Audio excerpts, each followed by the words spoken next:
So yan guys, good afternoon guys. And since sobrang laki naman ng hibas ng tubig ngayon, sobrang lawak ng low tide ngayon, pasyal ulit tayo dito sa Atihan. Ang tawag namin dito sa Bicol, Atihan. Yan, sa English, low tide. Ayan.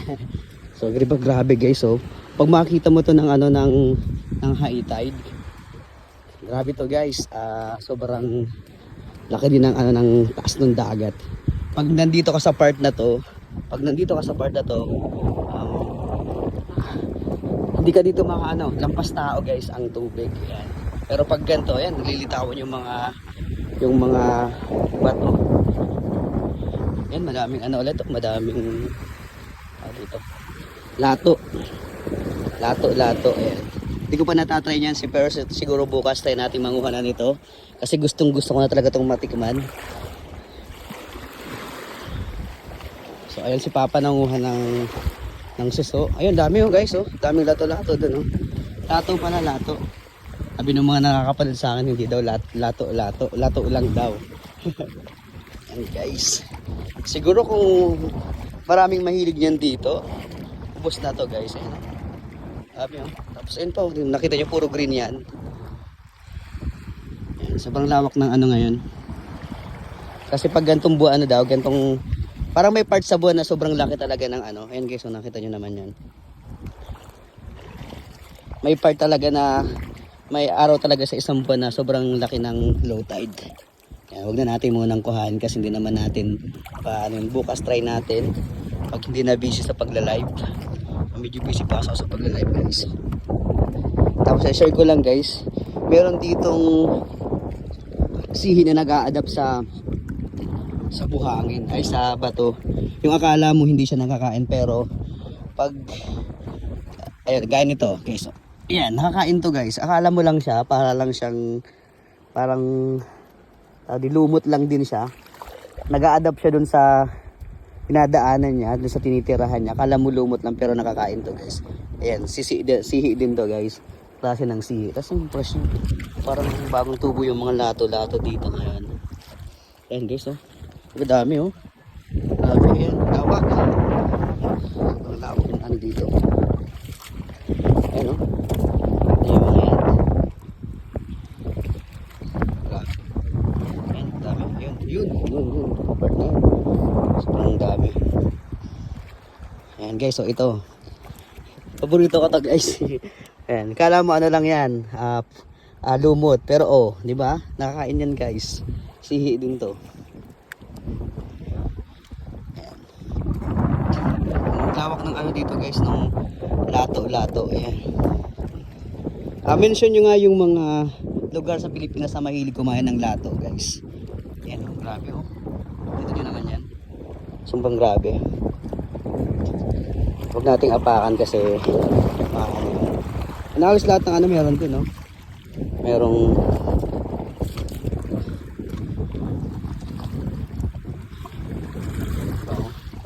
pagka guys, high tide nawawala to yung batong to as in dagat na lang makikita mo. Yun yung nakakainis sa science guys, yung low tide saka high tide. Yun yung tunay na magic. Kung saan napupunta yung tubig. Ayan, kung saan napupunta yung tubig kung saan napupunta yung tubig. Yan ang cute ng nito. Yan ang rock formation niya. Kita nyo naman yan. Kung saan napupunta yung tubig pagka naglo-low tide. Kasi nawawala. Parang hinihigop. Okay, ito guys, lamang dagat. Ito kinakain to ng mga inchik. Tawag namin dito ay butong inchik guys. Ayan Ayan. Grabe guys, sariwa. Tingnan mo naman. And mention yung lugar. Ayan yung part ng Pilipinas, lugar ng Pilipinas na mahilig sa lato guys. Diba? Grabe, kung ininegosyo to guys, yaman na siguro ako. Kaya lang dito nga sa amin hindi masyadong mahilig. Ilan lang yung mahilig sa ganyan. Ito na naman yung ito ko si guys.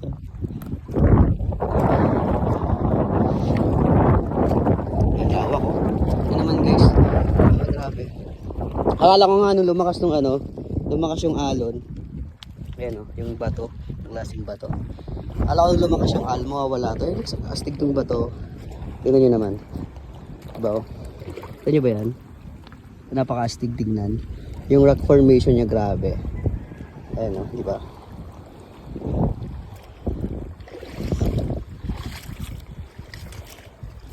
Ayan. Grabe lawak guys. Ikutin natin to. Grabe. Eh sa mga mahilig sa ano guys, punta na kayo dito sa amin. Grabe yung ano dito, yung lato. Timing nang nauso yung lato-lato game. Yes oh, di ba? Kata mo naman to. Ah, grabe kapal. Kapal oh. Grabe. Ano naman yan? Kaya hindi talaga ako papayag na hindi ko to matry. Kasi since birth guys, hindi pa ako nakakalasa niyan. Nung beses ko din sinasabi na magbablog ako nito pero hindi ko pa nagagawa. Pero kaya natin gawin to kasi sayang naman kung hindi natin malalasahan yan guys. Diba? Kita mo? Halos lahat ng bato dito meron. Para siyang grapes. Isin nyo, ayan o. Para siyang grapes. Parang island of ano guys. Ayan, ang dami o. Diba? Grabe, ayan o. Oh. Guys, grabe. Dito din natin guys, ako sa itong tumutubo. Ayan o. Oh. Grabe guys, o. Grabe. Grabe. Naiimig ako. Di ka nakakasawang tingnan pagmasdan ang iyong mga mata. Oh, grabe oh. Secret, kung totoo ka lang prutas, sarap mo sigurong kainin. Ayun, grabe guys Imingwit ako nung bata pa ako dito. Pero wala naman ako nakita dito. Turo ko lang kayo dito kasi kahit ako, itong tinitingnan itong mga lato guys. Ako siguro yung mga mahilig dito, no? E punta na kayo dito guys, dito sa amin. Guys, hindi ko pa naiikot yan. Mag 7 minutes na tayo naglalakad. Kasi sobrang laki na yan. Sobrang laki na ngayon ng low tide. Ito guys, oh. Ang cute nito. Pakita ko sa inyo. Ayan, oh. Ito yung ginagawa mga shell collage. Shell music guys, oh. Kinakain yung laman, tapos ito pinagdidikit-dikit, tapos ginagawang display. Ito yun naman, oh. Diba? Sobrang ganda. So yan, ito, mga sihi. Ayan, dami. Anuhin mo na lang, di mo na kailangan ayan, oh. Grabe. Ayan, marami pa. Ayun, dami. Ayan, dami, oh. Di pa natin to na ikot yung buong batuhan na to. Tapos dun sa kabila pa, dun. Halos lahat dito guys meron. Pero talaga nung bata pa ako, lagi ako siya namimingwit nung bata pa ako. Kapit tariwan ng kawayan.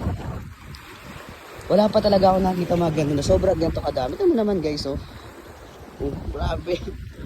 Oh. Yun, nandun pa sa kabila. Ayan, grabe. So yan muna guys, kasi umuulan na. Uwi na muna ako. And lumalakas yung ulan. So, mamaya na lang ulit. Bukas ulit pagka nanguha na kami. At wala lang pas yung mga kasama ko. So, try natin na mukbang ng lato. Ayan. Try natin kung ano talaga yung lasa niya. Kasi kahit ako, medyo nahihiwagaan sa lasa ng lato. So, sabi nila si grapes natin kung may hawig talaga sa prutas. Ayan. So, enjoy your day guys. And sana nag-enjoy kayo sa quick tour natin dito sa low tide area dito sa amin. Sa Sitio Colon, Barangay Buwan, Sumuma, Kamsor. Ingat po kayo lahat and God bless.